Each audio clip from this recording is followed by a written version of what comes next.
Merci Madame la Présidente, merci à Faneva de m'avoir convié à la réunion. En fait, il que je retrouve, parce qu'il se trouve que leur petite histoire, j'ai fait mon baccalauréat et mon année de terminale à la Réunion, et j'ai dû ensuite quitter pour les études supérieures pour des raisons familiales. Donc ça me fait extrêmement plaisir de revenir ici, d'autant que c'était de bons moments. Alors, le moins bon moment peut-être à voir pour vous de mon intitulé de l'intervention, compte financier unique, la tentation d'une réponse unique à des problèmes multiples. Alors c'est une approche qui se veut entre guillemets un petit peu critique parce que de fait de ma position du coup universitaire, je n'ai pas la main dans le cambouis, dans la mécanique administrative au quotidien. Donc c'est une approche parmi d'autres du problème. Alors, en guise d'introduction, je pourrais dire c'est qu'une certaine unanimité se fait autour de la nécessité d'un compte financier unique pour les collectivités territoriales, et on ne compte plus les rapports, que ce soit de la Cour des comptes, l'Inspection générale de l'administration et des finances, qui vantent sous différents aspects donc les vertus de ce système. Alors, au plan de la gestion, le compte financier unique, ça faciliterait la compréhension de la situation financière de la collectivité. Au plan de la qualité comptable, le compte financier unique contribuerait à la qualité de l'information financière et donc faciliterait sa lisibilité et sa compréhension. Et au plan démocratique, là aussi, le compte financier unique répondrait aux exigences de lisibilité, de transparence de l'action publique à destination des assemblées délibérantes, des collectivités, mais également à destination des citoyens.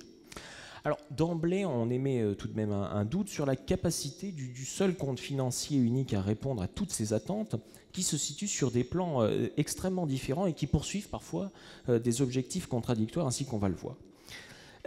D'ailleurs, avec autant d'avantages, on pourrait se demander pourquoi il a fallu autant de temps pour voir arriver, se concrétiser cette réforme. Alors, non seulement l'idée d'un compte financier unique n'est pas neuve, parce que dès les années 1990, finalement, elle avait été évoquée à l'occasion des travaux sur l'instruction budgétaire et comptable M14, mais plus encore, l'utilisation d'un compte financier unique a été progressivement généralisée au sein d'entités publiques et parapubliques, type OPHLM, établissements publics de santé, établissements publics nationaux, qui partagent une caractéristique fondamentale avec les collectivités territoriales, c'est notamment le monisme de leur système de comptabilité générale et de comptabilité budgétaire. Alors, partant de ce constat, la question c'est qu'est-ce qui finalement a pu pousser à la concrétisation de cette réforme à l'époque où l'on parle. À mon sens, une fenêtre, en réalité, s'est ouverte pour les collectivités territoriales, et notamment des pressions extérieures jouent actuellement en faveur de l'adoption d'un compte financier unique.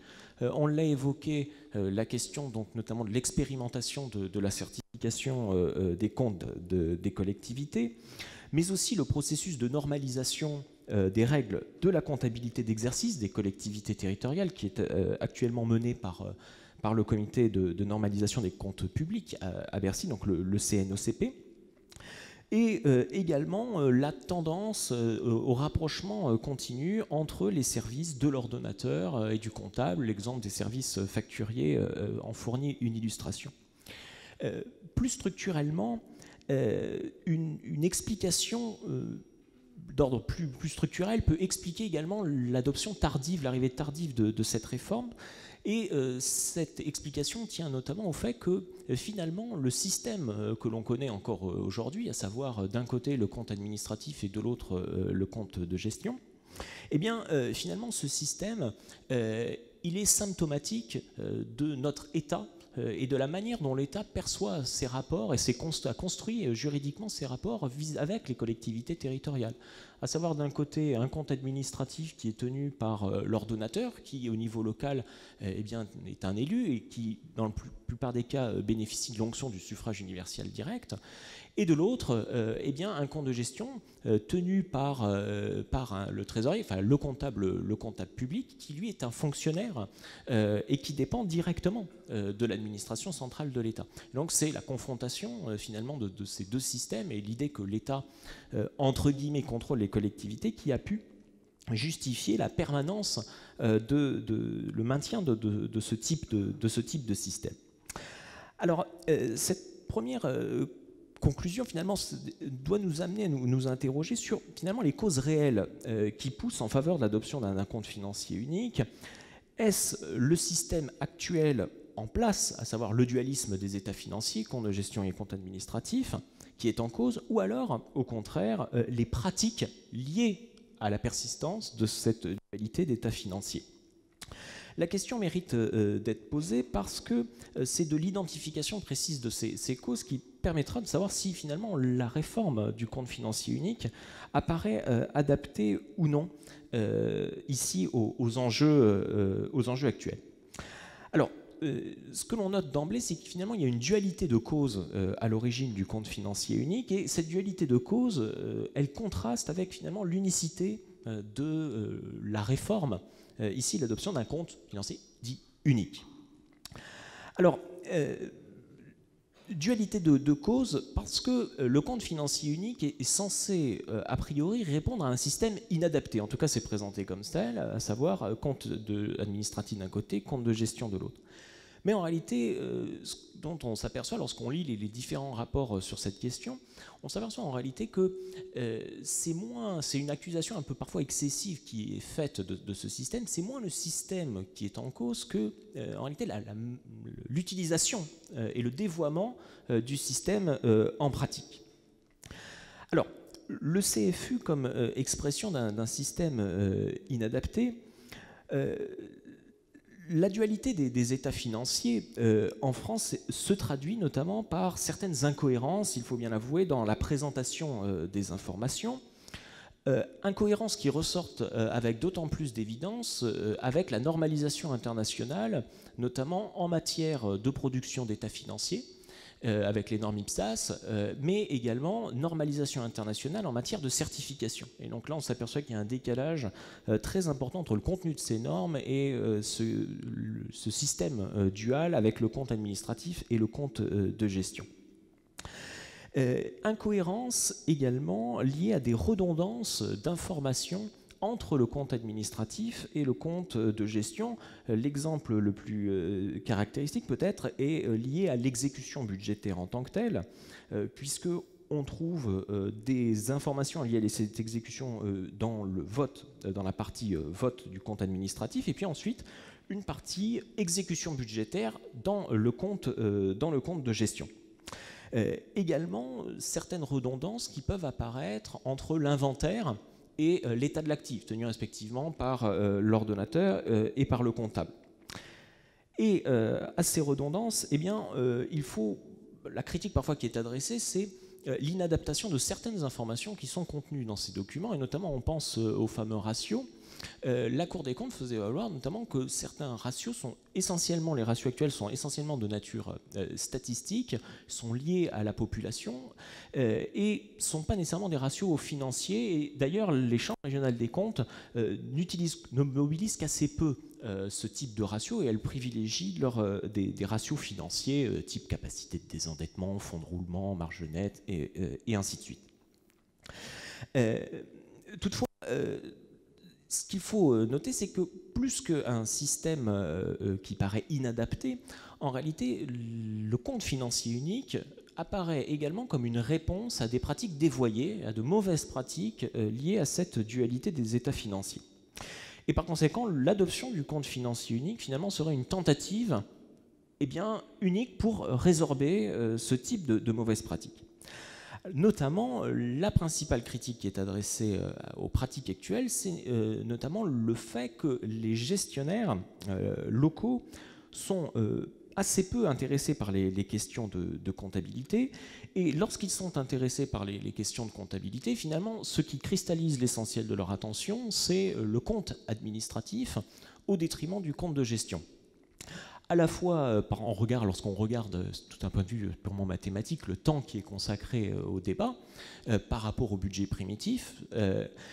Eh bien, également, le problème que cela pose, c'est que lorsqu'on appréhende la question de l'exécution budgétaire uniquement au prisme du compte administratif, c'est finalement comme si on regardait, on analysait la gestion, comme si un comptable ne regardait finalement que les comptes de la classe 6 et 7.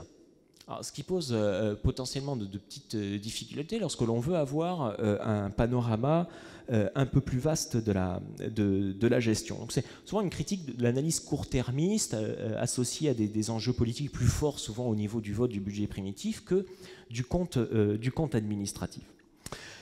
Associé à ça, de mauvaises pratiques également dans la tenue des écritures du compte administratif. La question a été évoquée plusieurs fois aujourd'hui. Alors, généralement, parfois, dans le pire des cas, on ne trouve pas de compte administratif, ou alors on trouve tout simplement, on note le fait que l'ordonnateur ne tient pas ici de comptabilité d'engagement, même pour des collectivités qui peuvent être de taille importante. Et d'ailleurs, cette difficulté pratique, elle avait été soulevée par l'Inspection générale des finances qui, lorsqu'elle a adopté son rapport sur le compte financier unique, a noté un décalage en nombre. Il lui manquait 555 000 comptes administratifs par rapport au nombre de comptes de gestion qu'elle avait enregistrés. Elle ne s'expliquait pas, elle n'a pas trouvé d'explication, en tout cas personne ne lui en a fourni, à ce décalage, ici, d'ordre purement statistique. Alors, à côté de cela, notre système dual du compte administratif d'un côté et du compte de gestion, tenu par deux autorités différentes, est rendu malaisé à mettre en œuvre, enfin facilite parfois les erreurs, notamment parce qu'il est tenu par deux autorités différentes qui n'interagissent pas avec les mêmes systèmes d'information. Je pense qu'il va être régulièrement question maintenant de systèmes d'information, notamment parce que le comptable tient sa comptabilité, ses écritures sur un logiciel qui est intégré Helios, qui est unifié au niveau du ministère des Finances ou au niveau local, et alors que les ordonnateurs, eux, interagissent avec des pro-logiciels qui sont différents parfois d'une collectivité à une autre, mais en tout cas avec des logiciels qui interagissent peu ou pas avec le logiciel Helios. Et donc ça, rend compliqué les transferts d'informations dont a besoin parfois le comptable, tout simplement, pour enregistrer les écritures dans son compte de gestion. Et le défaut de transmission d'informations est aggravé par l'un système d'information qui est séparé en deux en raison de la dualité des états financiers. Alors, quand on voit ces difficultés, on s'aperçoit qu'elles sont extrêmement diverses. Il y a à la fois des questions informatiques, de systèmes d'information, il y a des questions aussi d'habitus, ici de mauvaises pratiques, et on a du mal à concevoir comment le compte financier unique, une fois exposé ces difficultés, pourrait être, alors pas la solution miracle, mais en tout cas pourrait apporter une réponse cohérente à l'ensemble de ces difficultés. Notamment parce que le problème de la réforme du compte financier unique, c'est qu'elle apparaît essentiellement comme une réforme de nature formelle et procédurale.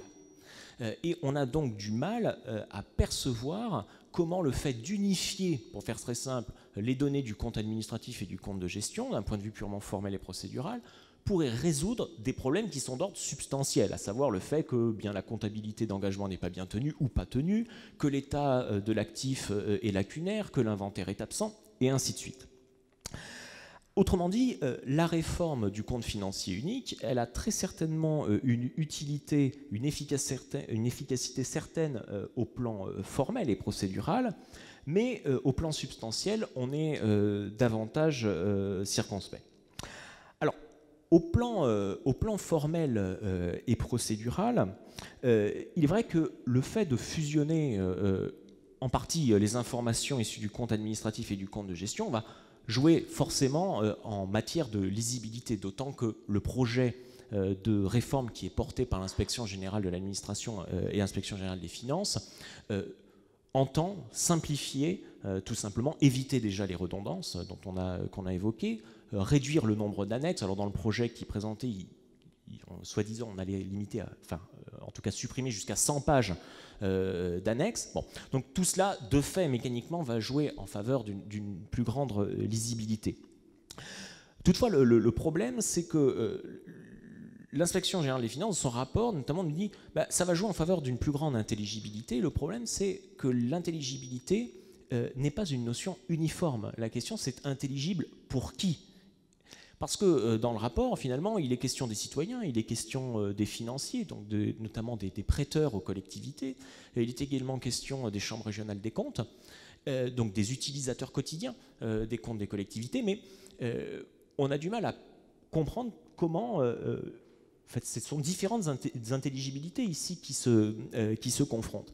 Et notamment, ce qu'il ressort de la proposition de l'Inspection générale des finances et de l'administration, c'est finalement un compte financier qui est, en tout cas, moi, de mon point de vue, apparaît essentiellement utile aux investisseurs, aux tiers intéressés, on va dire, par rapport aux collectivités, à savoir des gens qui ont une connaissance financière suffisante de la matière, notamment parce que ce qui est proposé, c'est un compte financier unique qui est proposé, alors on y revient sur la base d'une maquette de la M57, qui est extrêmement détaillée, sur la base d'une présentation du compte par nature, également, donc qui est plus proche de la présentation du plan comptable général, avec des représentations de ratios financiers qui sont beaucoup plus techniques. Donc, en fait, finalement, quand on regarde le compte financier unique, tel qu'il est présenté, tel qu'il pourrait être conçu, on s'imagine mal comment un citoyen ordinaire pourrait, comment ça va augmenter la qualité du débat démocratique ici de façon très, très directe. En tout cas, à titre personnel, je suis extrêmement réservé quand on voit déjà les difficultés du débat démocratique sur les questions financières, un débat démocratique sérieux, entre guillemets, je suis assez dubitatif. Et d'ailleurs, ce que l'on voit, c'est que lorsque l'on regarde la pratique des personnes publiques, type établissement de santé ou au PHLM, qui pratiquent le compte financier unique, ce qui se passe, c'est qu'elles ont leur compte financier unique qui donc, a une structure qui porte une lecture essentiellement financiarisée de la personne publique, de l'entité, mais à côté, généralement, c'est assorti de notes ou de rapports qui sont simplifiés à destination du plus grand public. Donc de fait, on voit bien que l'unité en fait, de présentation, elle ne joue que toute chose égale par ailleurs, et donc qu'au bout d'un moment, on est toujours confronté à différents niveaux d'intelligibilité et qu'il faudra toujours à un moment ou à un autre résorber ce hiatus. Dernier élément de mon intervention, c'est le fait d'être plus réservé sur l'intérêt substantiel en réalité de cette réforme, c'est-à-dire les incidences en matière de process, en matière d'habitude ici. Alors, j'ai pu lire, je ne vais pas citer le nom d'un collègue, qui disait que la réforme du CFU est porteuse d'une nouvelle gestion publique. Bon, alors, ne nous emballons pas. Pareil, a pu être affirmé que le CFU, avec la technologie du big data, allait être une évolution considérable pour l'utilisation des données financières publiques par les citoyens. Je suis une nature pessimiste, alors peut-être que ça joue, mais je suis là aussi extrêmement dubitatif. Tout simplement parce qu'on voit difficilement par quelle magie, en réalité, des citoyens ou des élus qui ne s'appropriaient pas à l'évidence ces données financières issues de l'exécution, s'approprieraient tout d'un coup, sous le fait que c'est unifié, le compte financier est plus soi-disant plus facile à lire, s'approprierait d'un seul coup ici ces éléments du débat. De la même façon, on a du mal à voir comment le compte financier unique résorberait des difficultés de gestion, tout simplement, des niveaux d'endettement, de budget déséquilibrés, tout simplement parce que ces questions-là, elles dépendent plus des questions de gestion interne que des questions formelles, ici, d'unité de documents financiers. Et en plus, sur la question de l'équilibre, le compte financier unique, dans la proposition qui a été faite par l'Inspection générale des finances, serait présenté sur la base de la maquette de l'instruction budgétaire et comptable M57. Or, en toute hypothèse, dans l'instruction budgétaire et comptable M57, il faut enregistrer des provisions et des amortissements. Et donc, comme il y a monisme budgétaire et comptable, ça dégrade l'équilibre du budget, là où auparavant, certaines collectivités territoriales, notamment les communes, n'avaient pas l'enregistrement des provisions et des amortissements était neutralisé ici. Donc, même, on a envie de dire, si ça devait être présenté comme ça pourrait même dégrader l'équilibre budgétaire et aggraver la situation. Autrement dit, c'est le dernier élément de mon propos, finalement, un changement de culture administrative et politique, un état d'esprit, ça ne se décrète pas, et ça ne se décrète encore moins lorsque certains des destinataires de la réforme n'encourent en pratique aucune responsabilité en dehors des faits les plus graves. Je veux bien penser ici aux ordonnateurs. Je vous remercie.